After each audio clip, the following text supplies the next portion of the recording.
After the end of World War II, the world was split into two, East and West. This marked the beginning of the era called the Cold War.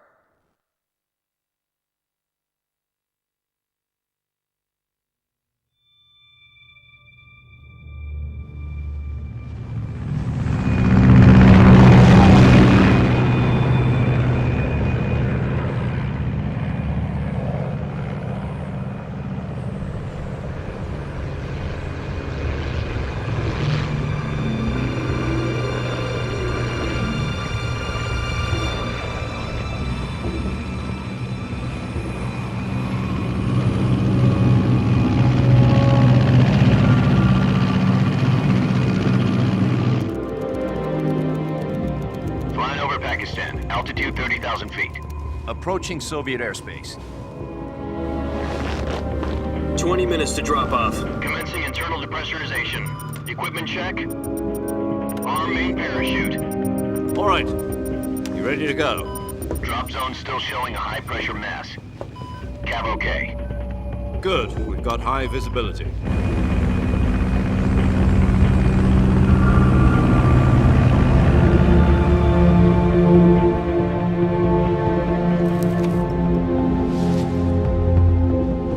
Put out that cigar.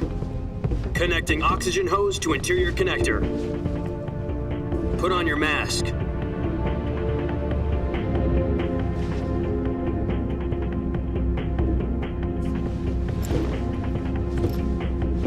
Does this panty waste know what he's doing? Approaching release point. 10 minutes to drop off. Hey, are you deaf? He said put out the cigar and put on your mask.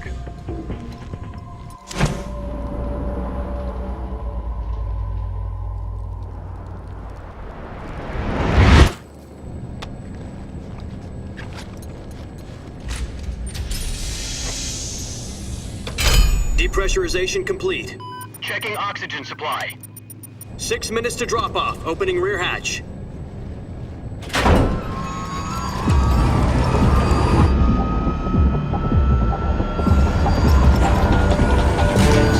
Sunrise.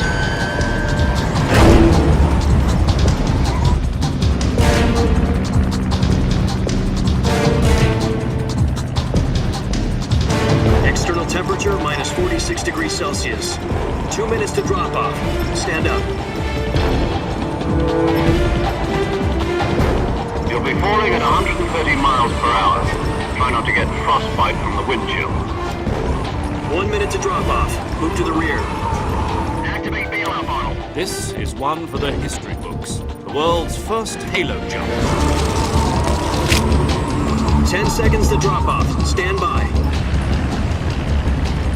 Status okay. All green. Prepare for drop-off. Countdown.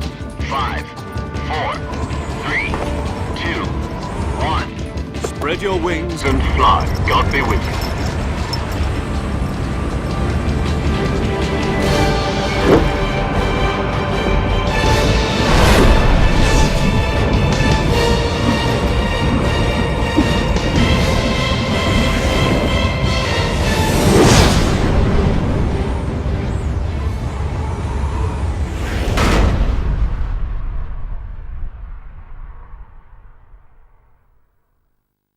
Jack, I've got some important news. The head of the CIA has finally given us the green light for the virtuous mission. Virtual mission? No, the virtuous mission.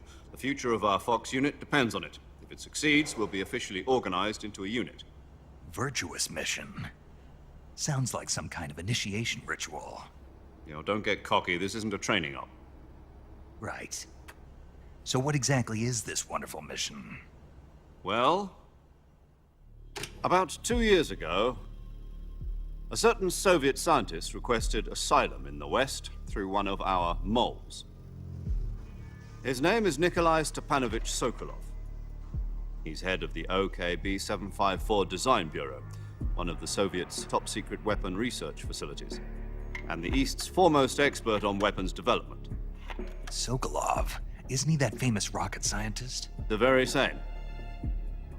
On April the 12th, 1961, the Soviets achieved the first manned spaceflight in history. The Earth was blue, but there was no God. Well spoken. The rocket that carried Yuri Gagarin into orbit was the A-1, known as the Vostok rocket.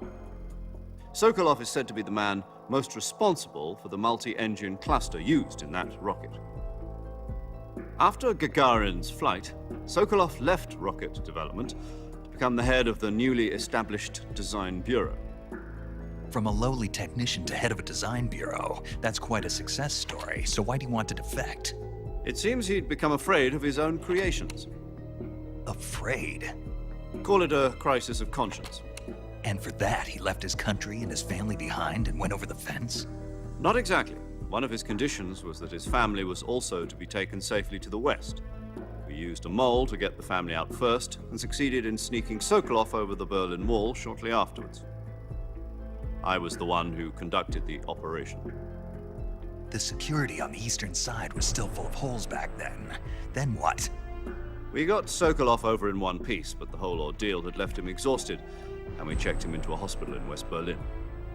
It took him 2 weeks and more than 600 miles to get from the research facility in the Soviet Union to Berlin. He was in no condition to say anything coherent. And it was only a week later that we had something much bigger on our hands. The Cuban Missile Crisis. October the 16th, 1962, President Kennedy received word that the Soviets were in the process of deploying intermediate-range ballistic missiles in Cuba. The president demanded that the Soviets dismantle and remove the missiles. At the same time, he announced a naval blockade to prevent further missile shipments from reaching Cuba. But the Soviets didn't back down, instead placing their armed forces on secondary alert. Soviet transport ships carrying missiles continued on course towards Cuba. US and Soviet forces went on alert for an all-out nuclear war. Frantic negotiations were conducted through the UN's Emergency Security Council and unofficial channels to end the hair-trigger standoff. Finally, on October the 28th, the Soviet Union agreed to remove its missiles from Cuba. And so the world avoided a nuclear holocaust. But in order to get the Soviets to pull their missiles out, we had to make a deal. You mean the one where the US agreed to remove its IRBMs from Turkey? No. The Jupiter IRBMs deployed in Turkey were obsolete, and we were going to get rid of them anyway. They had no strategic value whatsoever to either the US or the Russians. The Turkey deal was a ruse, a cover story that was fed to the other intelligence agencies around the world. So what did the Russians really want? Sokolov. They wanted us to return Sokolov. You mean the Soviets pulled out of Cuba just to get their hands on Sokolov? That's right. What the hell was he working on? At the time, we had no idea. We were running out of time.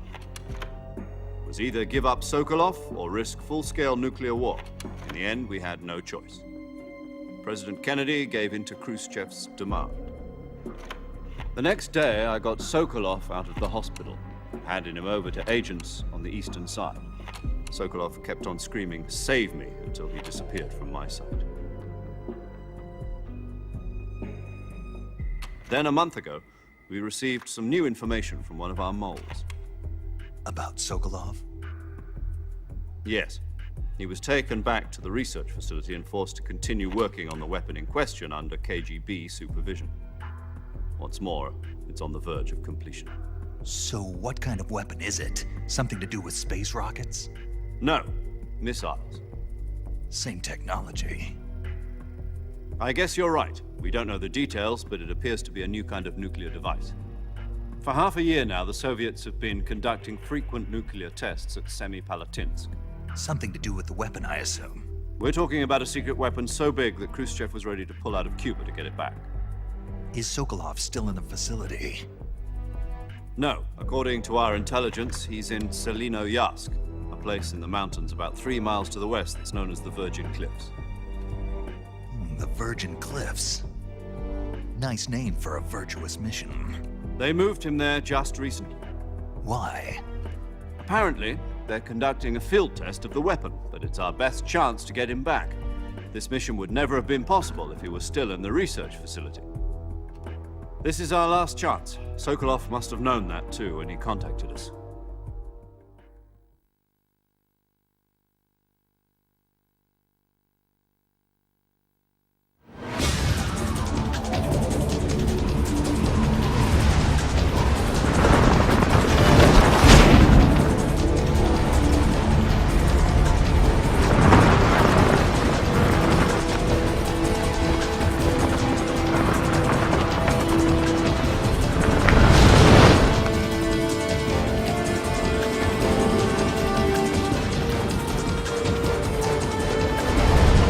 Listen up, Jack. Your mission is to infiltrate Selino Yask in the Soviet mountains, ensure the safety of Sokolov, and bring him back to the West.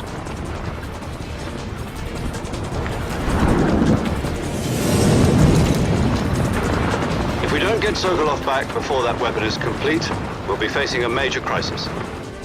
The clock is ticking.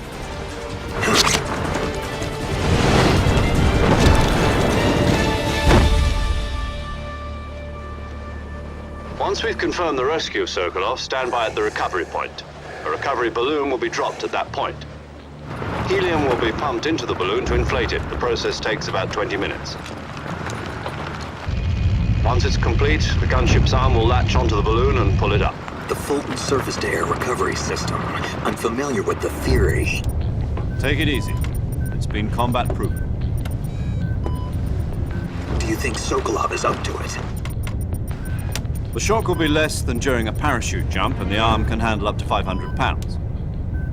So you're planning on going over the border in a single combat talent? She's equipped with two 6-barrel 20mm Vulcan cannons, as well as two 40mm machine guns. Sounds like she could hold her own against a battalion of tanks. Even with the fuel in the reserve tank, we're facing a 4-hour time limit. If all goes well, it shouldn't take more than a few hours. Home in time for dinner.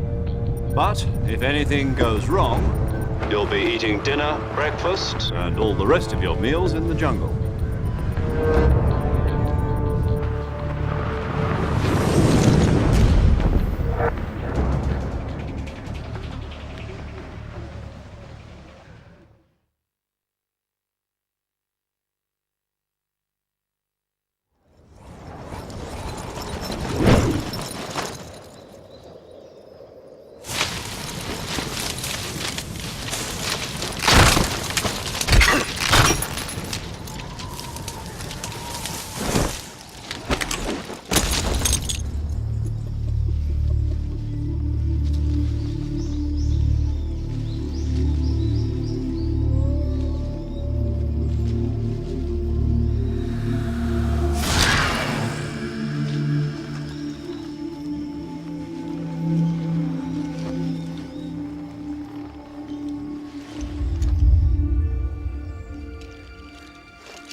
Do you copy?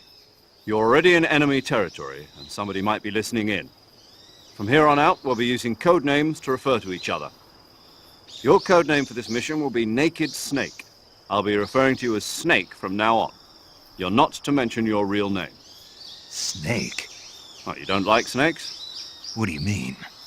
You've eaten one before, haven't you? In survival training? I'm glad to hear that. I don't know if I'd ever order one in a restaurant, but... Be careful, you might not have a choice. What about you, Major? What should I call you? Let's see. I'll be Tom. Call me Major Tom. This will be a sneaking mission. You must not be seen by the enemy. You must leave no trace of your presence. Is that clear? This kind of infiltration is the Fox unit's speciality. In other words, weapons and equipment are procured on site. That goes for food as well. You're completely naked, just as your name implies. Great. Now I see why you asked me if I like snakes. I suppose calling me Snake was your idea of a joke, too. No. There's a good reason for that. I'll tell you later when the time is right. Gotcha. Getting back to the subject, how exactly am I supposed to feed myself? You've been issued a knife and a tranquilizer gun. Use them to hunt for food. You'll also find some medical supplies in your backpack. Yeah, about the backpack. I lost it in a tree on the way down. I see. Well, you'd better go back and get it then. You know where it is? No problem. I can see it from here. It's stuck on a branch. To climb a tree, stand in front of a tree that's covered in ivy and press the action button. I'll be monitoring your progress over the radio. We can't risk violating Soviet airspace, but I'll be in the gunship. My frequency is 140.85. I'll give you a call if I need to talk to you. If you need to talk to me, use the send function. Okay, Snake, go get your backpack.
I see you've retrieved your backpack, Snake.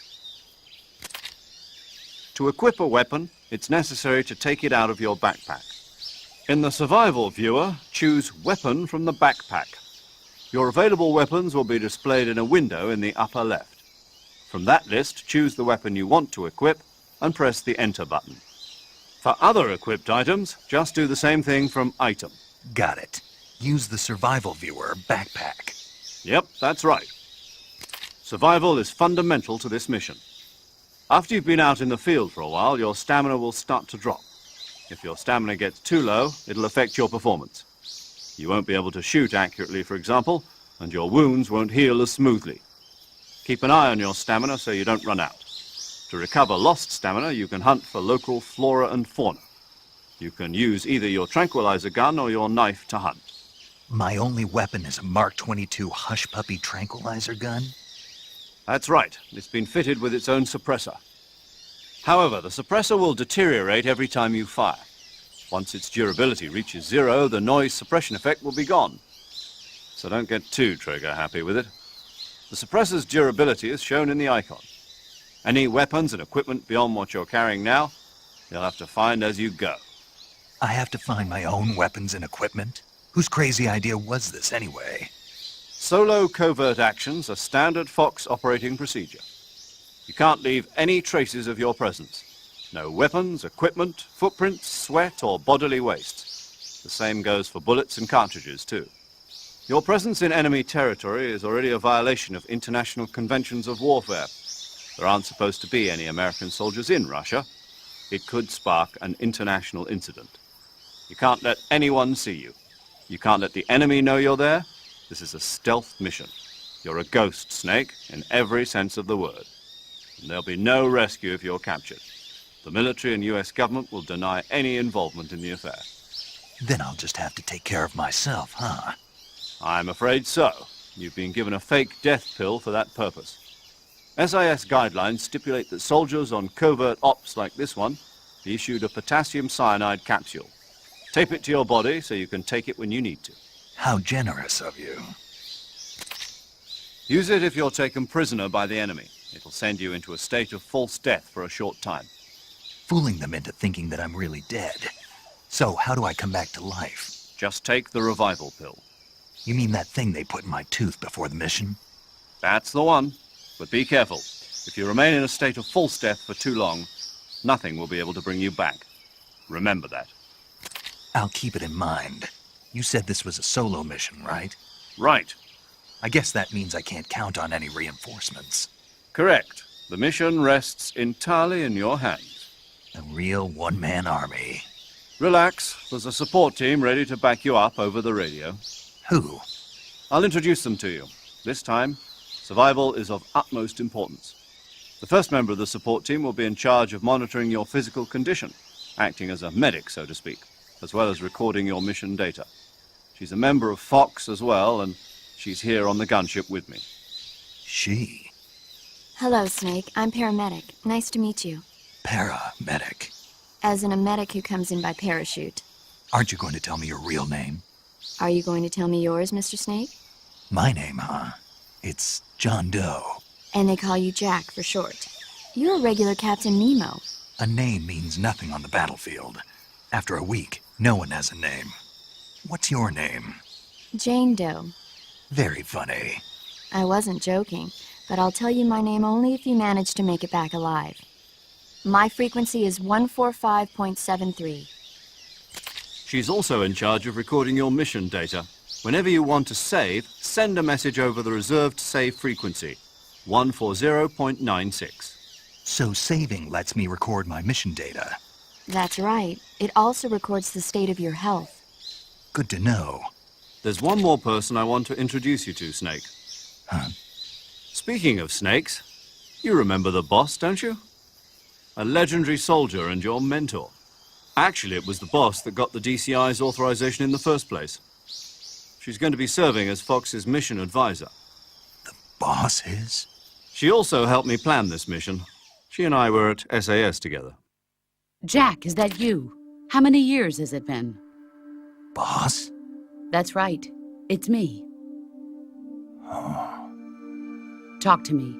Let me hear your voice. It's been 5 years, 72 days, and 18 hours. You've lost weight. You can tell just by the sound of my voice. Of course I can. I know all about you. Really? Well, I don't know anything about you. What's that supposed to mean? Why'd you disappear on me all of a sudden? I was on a top-secret mission. You didn't need me anymore. But there were still so many things I wanted you to teach me. No, I taught you everything you needed to know about fighting techniques. I taught you all I could. The rest you needed to learn on your own. Techniques, sure. But what about how to think like a soldier? How to think like a soldier? I can't teach you that. A soldier needs to be strong in spirit, body, and technique. And the only thing you can learn from someone else is technique. In fact, technique doesn't even matter. What's most important is spirit. Spirit and body are like two sides of a single coin. They're the same thing. I can't teach you how to think. You'll just have to figure it out for yourself. Listen to me, Jack. Just because soldiers are on the same side right now doesn't mean they always will be. Having personal feelings about your comrades is one of the worst sins you can commit. Politics determine who you face on the battlefield. And politics are a living thing. They change along with the times. Yesterday's good might be tomorrow's evil. Is that why you abandoned me? No, it had nothing to do with you. I already told you, Jack. I was on a top-secret mission. A soldier has to follow whatever orders he's given. It's not his place to question why. But you're looking for a reason to fight. You're a natural-born fighter, but you're not quite a soldier. A soldier is a political tool, nothing more. That's doubly true if he's a career soldier. Right and wrong have no place in his mission. He has no enemies and no friends.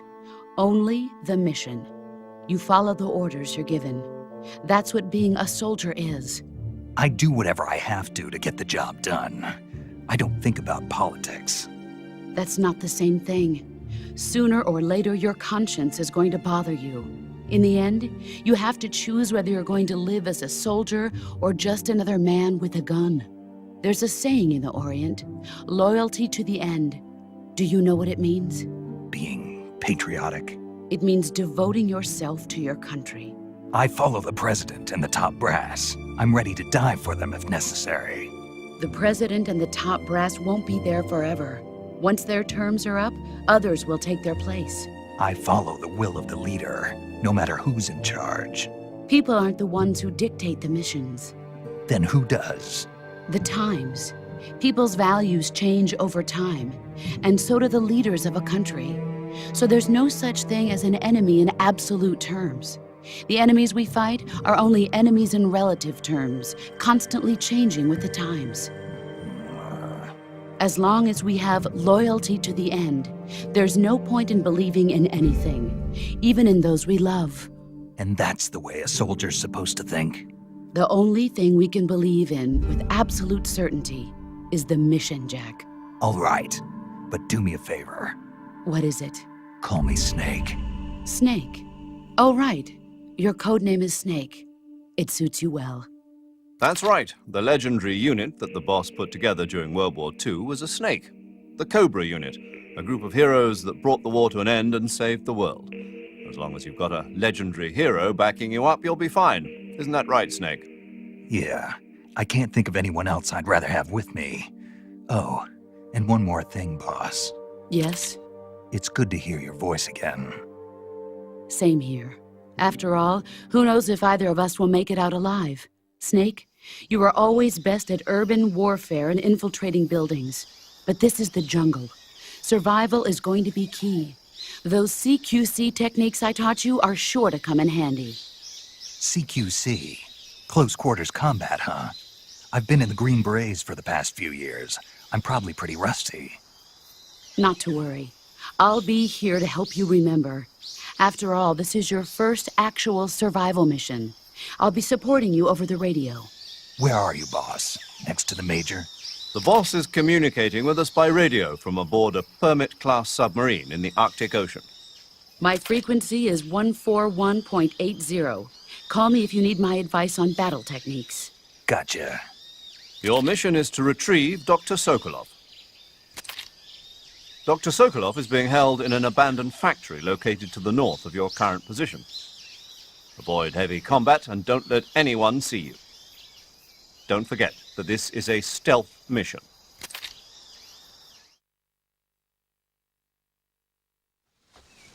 Snake, try to remember some of the basics of CQC.